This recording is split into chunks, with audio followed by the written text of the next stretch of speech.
It's Dagok time na! So, anong gagawin? Let's read it!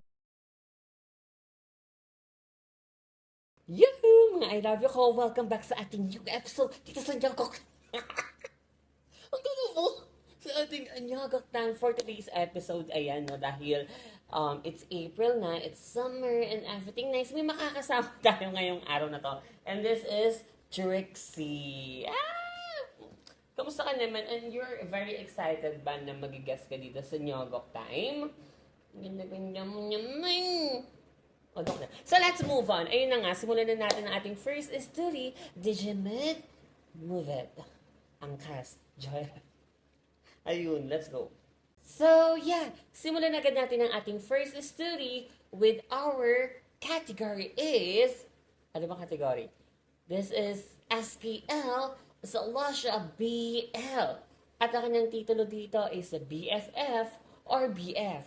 So, makakasama pa rin natin si Ate Trixie. Ayan, makinig ka lang dyan. Ayun, roleplay. Makinig ka lang dyan. So, anong gagawin? Let's read it!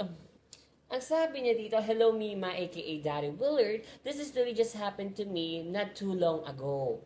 Kailan kaya nangyari to, no? So, not too long ago. So, hindi masyadong matagal or long, no? Mahaba. Wala Tagalog talaga. So, let's move on. So, kukumputin siya or i-compute via calculator, I think mga 1 week, 2 weeks, 3 weeks, 4 weeks, and it's Christmas. Ayoko na nga. So, let's move on. Ito na. Ang sabi niya dito, by the way, Mima, fan na fan mo po ako. Although mahina yung guitar's vocabs ko, feel free to revise naman. So, meron ako naging friend. We've just met in the first day of school, ma. Siya agad yung naging first friend ko. He always include me in everything like sa mga groupings, report, sa lunchtime, mga ganon. Sa una, wala naman akong problema doon. I'm very grateful nga sa kanya. He's really a funny person. Di nagkaroon ako ng bowa. Mima, I really love my boyfriend. Kahit tampuhin siya, I still love him. Yung best friend ko nga pala yung naging tulay kung paano naging kami ng BF ko. Every time na may misunderstanding kami ng BF ko, si best friend, yung sandigan ko. Alam mo na, ayun, talking done. Talking done, so let's move on. Ang sabi niya pa dito, ma, alam niya lahat ng mga hinanakit ko. Lahat. He always give me advices na super na-appreciate ko. Alam niya din yung mga kaarbugan namin ni BF. The way I see him changes until this one night. Mima, inayan niya ako ng gala sa gabi. Kami lang dalawa. Okay lang kay BF kasi mapagkakatiwalaan naman yung kasama ko. Bumili kami ng bolak at tumambay kami sa labas ng kanilang bahay. Nag-enga time kami, ma. Wala naman nangyaring kaarbugan during the enga time. Tawanan lang kami, rant ng mga problema. Pagkatapos namin juminom, ayaw niya akong paalisin. Doon na lang daw ako magslipasil sa kanila. Nag-oo na lang ako kasi parang hindi ko na din kaya maglakad eh. At ito na nga, Mima, habang nakaupo ko sa sofa, ay umupo din siya kasi nahihilo ako. At may aksidente kong nahawakan ng kanyang niti pirate. Mima, di ko alam bakit ang tigas na ng kanyang niti pirate. Nag-sorry na lang ako sa kanya at binaliwala na lang yung nangyari. Oo, Mima. Walang nangyari sa amin nung gabing yun. Pero simula nung nagbago ng tingin ko sa kanya. Di ko alam bakit pero parang nahulog na ako sa kanya. Ate Trixie, parang na-in-love siya dun sa best friend niya. Ako po. Anong gagawin doon? Okay. Get it. Real though yun ha. Okay. Gets though. Okay. Opo. Sige po. Okay po. Ang sabi ni Ate Trixie is, siguro, doon sa pangyayari na yon, doon ka lang parang nahulog, no? Kasi, bakit? Bamali ko. Si Ate na uli siya nag-explain na siya nag-advice, nag-lesson learned. So, let's move on. Ang sabi niya pa dito, ma, yun na nga, dahil ba yun sa kalak kalaking niti Pirate? Question mark. O, di ba? Sabi, tama ka nga ate. Baka nga dun nga talaga. Parang na-inlove siya. After that, Mima, lagi na ako nagme-mesmerize sa kanya. Lagi ako nakitingin sa kanya habang nag-recite, nag-report, at kahit kumain, lagi ako nakatitig sa kanya. Ate Trixie, na-inlove nga siya. Turo sa sentido. Dito, tatak. Turo sa sentido, Ate Trixie. I think talaga, baka nga na-in love ka. Hindi ko alam kung saan part ka na-in love doon. O baka may matagal ka ng pagtingin sa kanya before. And ngayon lang nag-trigger. Ngayon lang lumabas. No? So, ang sabi niya pa dito, ma, aaminin ko. Nasaktan akong sobra nung nalaman kong may kakurondian siya. Di ko alam bakit ako nasasaktan, pero di ko maiwasang malungkot nung nalaman ko yun. Ma. Ay, brown out. Brown out nga. Paano ko ito babasahin? Oh, di si brown out! Ma. So, okay, let's move on. Ma, yun na nga, sabi niya, di ko alam kung nasasaktan ako, pero di ko maiwasang malungkot nung nalaman ko yun. Ang mulala pa, ma, siya mismo nagsabi sa akin. Lahat na nagustuhan niya sa ka-fling niya, sinasabi sa akin. Kaya super nasaktan ako. May VF ako, pero bakit ako nasasaktan? Mima Sophie, I really need your opinion on this kasi grabe yung sakit. Is this cheating? Siguro, you take tests. Ayun, exam. Siguro you try to test yourself, check yourself if talaga bang, alam mo yon, lumalim ba? Or na-in love ka talaga ng malala, 'di ba? I think baka doon sa pangyayari na yun, kaya parang nagkaroon ka ng turn on sa kanya, no? So, you just make sure. It takes time naman to attest yourself, to be, yun, malaman mo kung yun ba talaga yung gusto mo, no? Na gusto mo ba siya dahil you feel something like, he is. Ano he is, no? Kailangan mo muna pag-isipan yung next mong move, di ba? So, you try to check yourself first. Yun lang. Yun lang masasabi ko. And that's all. Tama na kayo magkano yung kilikili ko. So, dahil nag-brown out, I'm gonna carry it off muna. Ang init. So let's move on now with our next story. Ang ating next category is, this category is a BL slash libido slash komedya. At ang kanyang titulo dito is Anak ni Concy. So anong gagawin? Let's read it. Ang sabi niya dito, mabasahin mo ito sa TikTok satellite o buntukin ko niyo pailarot mo dyan. Dito na lang, te, para diba, tuloy-tuloy ang chismisan. So, ito na nga. Sabi niya dito sa ito na nga, Mima. Bored ako nung araw na yun na napabukas ako ng Transformer app or Nyambol Biret. Okay, Nyambol. Ma. Oo, ma. Napaganon ako. Okay, napaganon daw siya. Dahil, napaungolstra ako sa pagka-swipe ko at nakita ko ang picture ka niya. Ma, ang burapi ka niya kasi at type na type ko siya. Nagulat ako ma nung pagka-swipe right ko ay nag-match kami. Na para bang tadhana ni Up Dharma Down. Nag-usap kami ma at mga weeks rin kaming nag-usap bago kami nag-met-met. Ma, oo. Nag-met-met kami sa HIV testing center. Oo ma, you heard it right. At manang nalaman ko na ang result niya na pa-yes giling ako ma para bang pumasa ako sa board exam nung nalaman kong negative siya at ako rin syempre. O, tama yan ha, yung pag-check on. So, know your status, lalo na kapag if you're very active sa mga neurorat. No? So, let's move on. Ang sabi niya pa dito, ma, negative siya at ako rin syempre. And after yun, pumunta kami sa Soler dahil nga malapit lang din yung pinagtestingan namin. At ma, sa kotse pa lang niya ay minungot play niya na ako. So, ibig sabihin, may mangyayari na agad sa kanila, Ate Trixie, no? Alam na nila yung mangyayari. So, let's move on. Ma, parang siya nga nakakakiliti nga ako eh. At nagulat ako kasi maamong mukha niya ay tinatago pala siyang wild spirit sa loob-looban niya. Ayan. Favorite mo yun natin, Trixie. Pag binuto! Ayun. Wildlife. Oh naman, kala mo talaga point of view. Well, so let's move on na. Bibigay ko na agad kayo ng twist after the Janade. Nagpark na kami sa isang parking lot at sinunggaban niya agad ako ng liptulela na para bang isang buwan na siyang hindi pinapaitiri.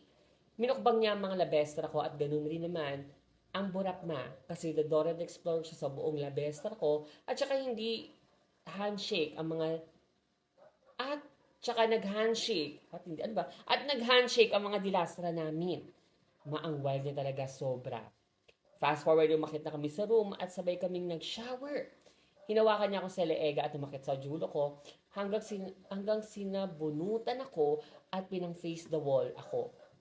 Muntik pa nga ako maging uudma dahil nadulas ako at buti na lang nahawakan niya ako. Ayun. Magkaka 40 days pa tayo nito. So let's move on. Sabi niya pa dito, ma, yun na nga. Ang burap talaga ng lip to lerap namin habang basang-basa kami sa shower at kinarera niya ako sa kama na para bang ako ang taya niya sa video karera.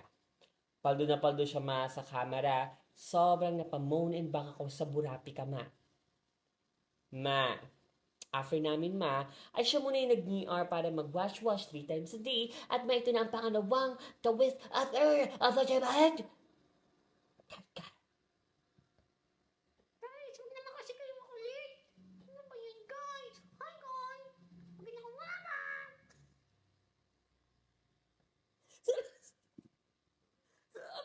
Bonib ba to? Ano ba? Ate Trixie naman, parang nababonib ka naman. So, let's move on. Ay, so, daming ads ba? At skip ads na. So, let's move on. Ito na ang twister. Sabi niya, naiwan niya ako sa phone niya. Naiwan niya sa phone. Naiwan niya ang phone niya sa camera at may tumatawag sa kanya sa messenger. At ma, tinandaan ko ang pangalan. At maya-maya pa may tumawag na sa phone number naman. Hindi niya rinig dahil nasa CR siya at nagtutugtog ako that time at hindi ko sinabi sa kanya na may tumawag dahil makunwari. Hindi ko napansin. Pagka-uwi hinanap ko ang name at profile picture ka ng tumawag sa kanya sa Nyapi Satellite at ma. Ang gulat ko dahil counselor ito sa kanilang lugar. At sinerch ko ang number sa Gcash, ma. At may account. At tugma yung grabe naman! Ayun, investigator! Kala mo talaga siya na magiging, detective ko ng, ng Pinas eh. So, let's move on. Ma, at yun nga, tama yung name at initial at sa Jetdi at Gcash niya, ma. Inista ko na si Consi, ma, at parang good governance naman siya. But who knows, sabi nga ni Daniel. Ayun lang muna sa part 1. Please like and subscribe. Kung gusto niyo ng part 2, dumayo ako sa barangay nila. Totoo to tanga.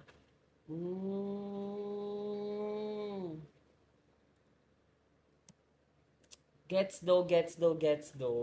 So, may nakametmet siya. Oh, good governance. It's good, no? Kasi good governance, no?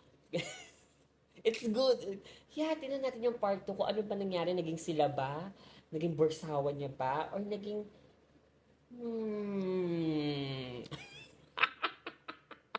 na Julie ba? Or what? And everything not nice. So, yeah. Thank you so much for sending. Lagyan ng asin para balot. So, ang galing mo din ate, Ate Trixie, So, anong gagawin? Let's move on na. So, yeah. Let's move on with our next story. Ang sabi niya dito, Ate Trixie, makinig ka lang kasi dyan, Ate Trixie. Ang dami mo dinadaldal. Ano?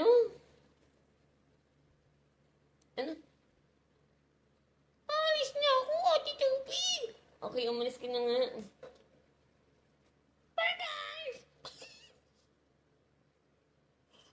Ayun, Papiter. So, bye! Bye, Ate Trixie. Sige na nga. Siguro dahil mainit. Kaya umalis siya. Ayan, o. Sige na, doon na. Ay, naku, si Ate Trixie talaga. Masyadong pasaway, no? naman. Anyway, let's move on na. Okay, ang ating next category is komedya slash BL slash libido. At ang kanyang titulo dito is ang Chocolate Sundae on top sa ulo ng ngiti pirate ng bowa ko. So, anong gagawin? Let's read it! Ang sabi niya dito, hi, kung narid man ito ngayon, ay gusto ko lang magpasalamat kay Mima Sufi na kahit sa dulo ng paglubog ay hindi pa rin siya kilala ng mga sisiw sa loob ng pugulot. At sa ay, yung maliit, diba? Okay, pugulot. At sa mga uy, sarap kaya daw noon. I want to taste that. I want to taste that. So, let's move on. At sa mga kapwa ko igiters na kala mo naman talaga ay kontrabida sa lahat ng isturi. Peace, lahat ng babagitin ko dito ay pawang mga katotohanan lamang. Ito na nga, Mima, 2 years na kami ng bowa ko. At magkaklase rin kami sa loob ng 2 taon na yon. Ngunit may isang beses na nangyari ang kagimbal sa trahedya sa buhay ko. Lunes nun mga syempre kakatapos na ng ilang laboratory activities namin ng OWA ko at nag-decide na lang kami na mag-lunch sa baler ng aking tinutuluyan. Sa sobrang pagod may dumiretso na kami pa uwi, tanghali na noon at wala pang meal. Intake kami ng BOWA ko. Parang narid ko na to.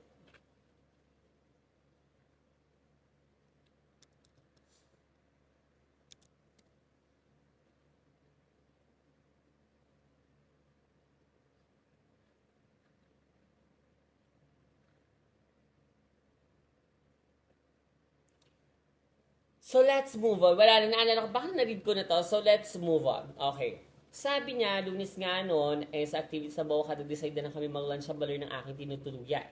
At sa sobrang pagod, ay dumiretso kami pa uwi.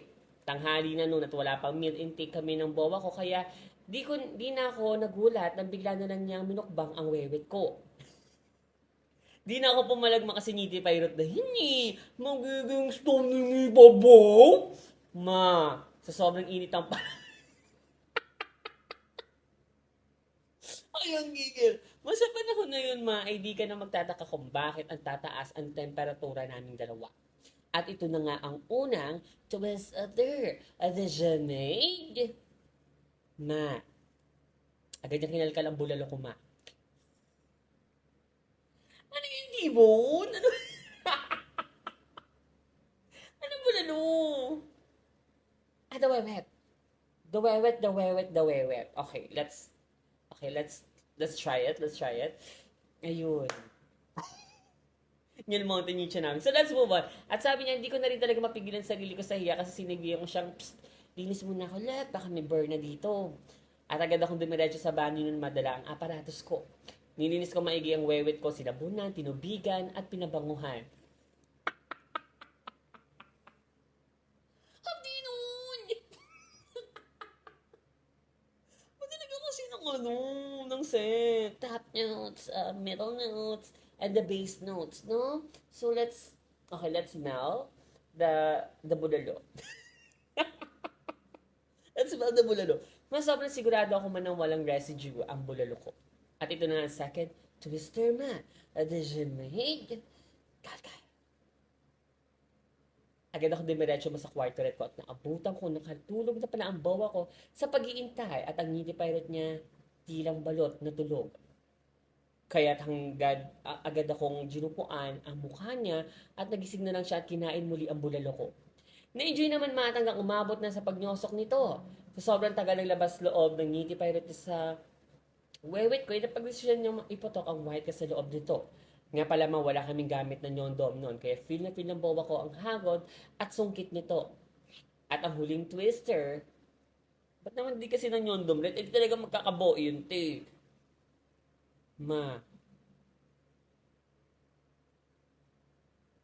Pagkasyotok ng white cast, ay ramdam ko rin ang diin na tila ba susungkitin niya ang chicharong bulaklak pala.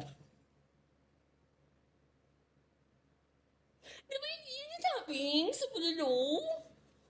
Boys, di ba yun yung topping sa bulalo? So let's move on. At sa paghugutin ng ngiti para itila ba minasama dito sa palabas.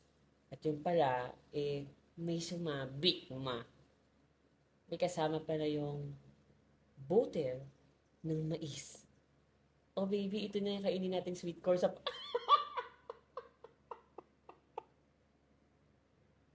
Ayun, ano ba yun? Ito na, ang sabi niya, oh baby, ito na kainin natin sweet corn sa palengke kagabi. Ayun, Vision Eye. Ba't kasi may food? Okay naman sa last mo, sa sobrang hiya ko, may agad kong kinamay sa chocolate sundae on top sa Julio ng Niti Pirate at walang kaabag-abag kinapatawan na lang kami sa sobrang awkward. At din natapos sa studio, wala akong proof of purchase sa lang, picture ko pa na pang IG ni studio ang chocolate sundae on top sa Niti Pirate ng bawa ko. Thank you, Mima Sophie. Ayan, kwentong kadiri pala to, no? Kwentong So yeah, thank you so much for sending your story, no? So ayun nga, dapat talaga mag-clean it and everything nice, diba? And then syempre, kailangan gumamit ng nyondomlet, mag-practice kayo sa paggamit ng nyondomlet kasi, ayan, acid. Makalaf kasi, puro acid. So, I think yun nga, no? Kailangan safe nyo root as always. Kahit magbawa kayo, diba? So, just be your, um, to drink omeprazole.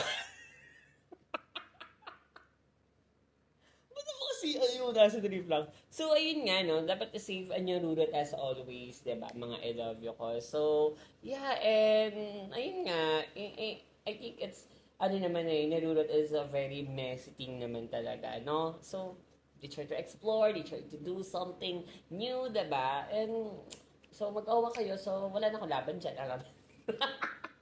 Alam mo, pigilan ko yan, no? So, I think thank you so much for sending your story. So, dumako na tayo sa ating next story. Adesha Mahig. So, yeah, dumako na tayo sa ating last story. Ang ating category is tearjerker / dilubyo / istrata. So, we have a disclaimer dito. Meron tayong trigger warning, no? So, ang kanyang titulo dito is My First Boyfriend, My First Traumata. So, anong gagawin? Let's read it! Ang sabi niya dito, yuhu, Mima Sophia sa mga kapwa ko e-gators. Itago mo na lang sa pangalang LA. Pagpasensyahan mo na, Mima ko, konti lang ang vocabs na may ibabahagi ko sa'yo, pero huwag kang mag-alala, nandito sa photos ko ang kodigo ng mga vocabs mo para ma-revise ko ang ibang mga words. Palalahanan ko na kayo sa mahaba kong story and it takes me a lot of time para i-share sa inyo to. At para na rin sa awareness ng iba. So ayun na nga Mima, itong kwento na to ay tungkol sa ex-BF ko na nakasama ko for 2 years. Since 2019-2021. We're both minorette nung naging kami. He's my first BF, as in first sa lahat. Pero sa kanya, hindi ako ang first GF niya. Niyaya ko ng ex-BF ko sa kanila dahil nagpapatulog siya gumawa ng assignment at dahil same strand kami that time, which is STEM, so ako bilang mabait na dalagang Pilipina at same lang naman ang mga subject at mga teacheraka namin, gusto ko siyang tulungan, ma. So ito na nga ang first twister, ma. DJ Mike? Mahumanda kayo at alam ko manggagalaiti kayo sa ex ko at mapapakkkk kayo nang wala sa oras. Ang hindi ko alam ay kami lang pala ang tao sa kanila na makarating ako sa balor nila, ma. At first, gumagawa kami ng school works, not until nagiging touchy-ret siya, ma. At hindi ko nagugustuhan ang ginagawa niya. He's trying to convince me that thing, alam mo na yun, ma. Sinabi ko sa kanya na hindi ba malito? Parang masyado pang maaga para gawin dahil bagets pa tayo. Which is true naman, Mima. At sinabi niya na sa akin na hindi naman to mali dahil mag-owa naman tayo. Mali kung gagawin mo sa iba. That time, Mima, hindi ko alam na ginigilt tripping niya ako. Dahil hindi pa naman uso yung mga words na yan sa panahon ni Kopong-Kopong noon. Pero hindi ako pumayag ng Mima. Dahil sa hindi ako pumayag, ang ginawa niya ay para mapapayag ako, ay nagalit siya sa akin. Ayun. Guilt tripping nga talaga. Sino yan? Babanatan no? Oo, Mima. Nagalit siya to the point na hindi niya ako kinakausap at parang iritado siya. Wow! Ayan yung way niya to manipulate me na gawin yung bagay na gusto niya lang nalabag sa loob ko. Ito na ang second twister, Mima. Sa tuwing may nangyayari sa amin ay lagi akong dinodogostra dahil hindi ko naman talaga gusto yung ginagawa sa akin. Parang hindi tinatanggap ng bortawan ko ang pagpilit sa gawain na yon dahil nga minorette pa ako. At isa pang kababuyan niya sa tuwing magkasama kami after school, kasama namin yung mga classmate ng tropa niya kapag tatambay sa bahay ng isa sa mga classmate niya, at kapag tinawag niya ako sa kaerbugan, ay gusto niya pahawak sa akin ng niti pilot o kaya pipilitin niya akong may mangyari sa amin sa ibang bahay. Grabe ba?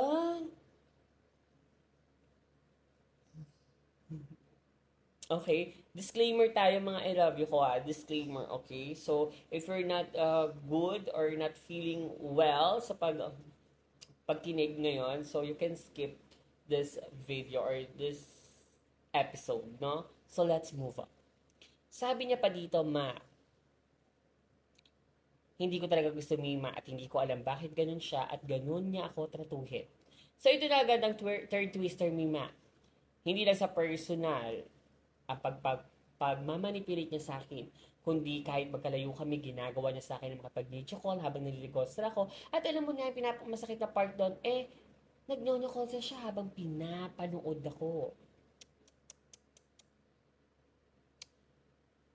Ay, okay. At ito na pinakabastaw sa pinagawa niya sa akin. Gusto niya na kapag di kami magkikita, ay may mangyari sa amin through call.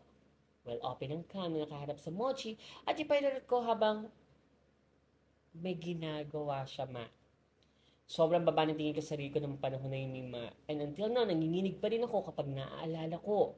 Sana wag akong husgahan, mga kapwa ko e-gators, kung bakit hinayaan ko lang yung ex ko na gawin sa akin yun. Hindi sa hinayaan ko siya o baka iniisip niyo na gusto ko rin yung ginagawa niya sa akin.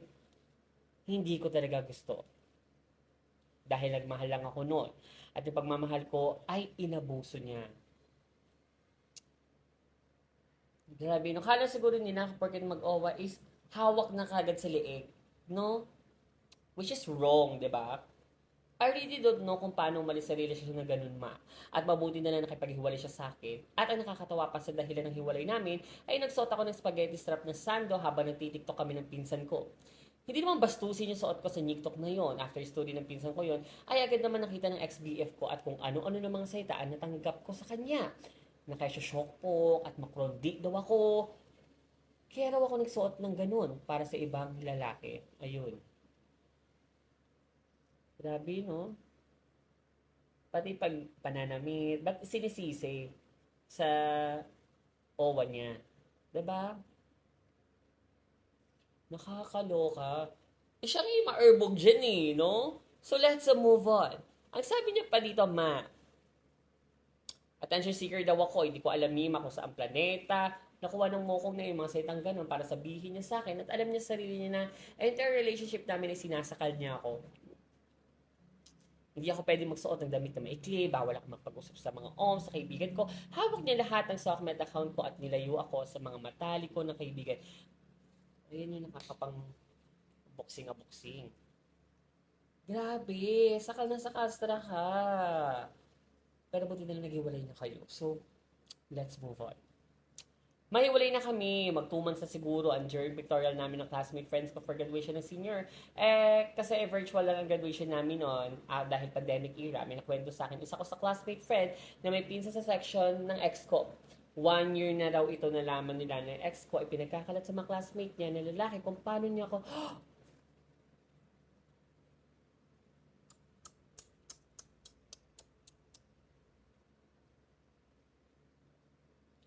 that's grabe. To clear lang, Mima, ha? The first year ako, ay face-to-face pa. Lagi ako napunta sa classroom kapag lunch break. At ayun na nga, after ko malaman yung sinabi sa akin ng friend ko, na-shock at nasaktan ako at the same time, dahil ng mga panahon na pupunta ako sa classroom nila para sabay kami mag-lunch break, ay wala akong kaalam-alam na may nalaman na pala ang mga classmate ng ex ko, mga lalaki, about sa akin. Ba't pinagyayabang? Ba't kailangan i-broadcast? For what? For na ano kayo, na maangas, na 'di ba? What anong sense? Parang binabastos mo na yung yung owa mo, wala ka ng respeto dun no? So let's move on. Nadepresa ako nun, Mima. Lahat ng tropa ko lahat ng trauma ko sa tao na yon ay bumabalik sa akin gabi-gabi. Maski tirik ang araw, nag-echo sa utak ko ang mga salita niya, parang manipulihin ako, at paano niya siguro ikwento sa ibang bagay na hindi naman dapat malaman ng ibang tao. Ang tingin ko sa sarili ko noon ay parang parausan niya lang. Hindi niya nga ako nirespeto sa mga desisyon ko at nagawa niya pa akong basusin sa ibang tao ma. Ngayon, Mima ay 4 na taon na nakalipas, lumipas naman ng panahon, nawala naman siya sa buhay ko, pero ang traumata, dala ko pa rin at may bahid pa rin sa pagkatao ko. Kaya tandaan yung mga kapwa ko e-gators, consent matters. Alam ko na naniwala tayo sa kasabihan ni Mima Sophie na hindi pilot na yan, magiging bato pa ba? Pero it depends on the situation, okay? Piliin niyo ang tunay na nagmahal sa inyo, hindi lang sa katawan, kundi sa buong pagkatao nyo. At ang tunay na pagmamahal ay hindi minamadali at hindi pinipilit at palagi may respeto at pagpapahalaga sa isa't isa na nagbibigay ng kapanatagan at hindi nang iiwan ng takot o pangamba. So yeah, hanggang dito na lang Mima ko at sa mga e-gators. Tama na kayo basa ng kilikili ko. Bye! But if I free ako sa satellite mo na rin, at ko like this picture ako ng ex ko na sumungit na siya. Karma na siguro yan. I love you, Mima Sophie. So, yeah. Thank you so much for sending your story na Kiyakap with Consent. I know, kahit matagal na nangyari sa'yo, is alam ko na dala-dala mo pa rin yung sakit or traumata na na-experience mo from your past ex, no? And I know valid yan. At hindi porket parang lumipas na yung panahon, diba? Dapat parang okay ka na, magaling ka na, diba? Hindi mo kailangan pilitin yung sarili mo na maging okay agad, no? It takes your time to heal. Hindi naman paunahan, diba? At sana, yun nga, unti-unti matutunan mo ring mahalin na yung sarili mo, no? Mahalin mo yung sarili mo, yakapin mo ulit yung sarili mo. At tama yung sinabi mo dito na consent matters. Tama. Kasi hindi porke parang owa mo, kilala mo, mahal mo, or borsawa mo, may karapatan na silang bastusin, 'di ba? Kayo, bastusin tayo, 'di ba? At walang may karapatan na hawakan tayo, hawakan ka, pilitin ka, 'di ba? That is KKK. Susumukot talaga kay Lilith Matias yan. At yun nga, deserve natin yung pagmamahal na merong respeto, may consent, tunay na love, lot to love begin, tunay na lot to love begin, at tunay na pag-aalaga, di ba? Kasi kung hindi nila kayang ibigay yung respeto na yun, wala silang lugar sa mga buhay natin. Ayun. Tama, di ba? Kaya, pag ako tumawag kay Lilith Matias talaga, makikiki talaga yung mga yan, no? So, yun nga, thank you so much for sending your story and dito talaga sa Nyogo Time. And thank you dahil, yun nga, you're very strong, no, na ikwento dito sa Nyogo Time yung story mo. I know it's very, very hard, no? Para balikan yung mga nangyari sa'yo, tapos ikwento mo dito, no? You're very strong for that. Na I know na sobrang strong person ka. And yes, sa mga ayun nga, no? I know na may mga bosses tayo na dapat talagang mapakinggan, no? Kasi may iba natatakot. And dito sa Nyogok Time is kailangan natin iparinig, no? Yung mga bosses na yan. Kasi kailangan mapakinggan ng lahat ng tao. 'Di ba? At sana matigil na yung pang-aabuso, pananakit, no? Sana matapos na yung mga kanyan. Ay, nako. At kasi ang sasama! Diba? Pero, yun na nga, I hope na for love na lang yung maramdaman natin. And we deserve all the love from the universe. For everyone, diba? And, yeah, thank you so much, everyone, for the love also and everything nice. So, hanggang dito na lang. I know, sobrang bigat ng last story natin. Pero, kailangan natin gawin to para sa ating mga I love you ko at para sa mga e-gators, diba? Para sa mga lahat na nakikinig dito sa Nyogok Time. And, yeah, that's all. Hanggang dito na lang. Thank you so much mga I love you. That's all. Tama na kayo. Magandang kilikili ko. Bye!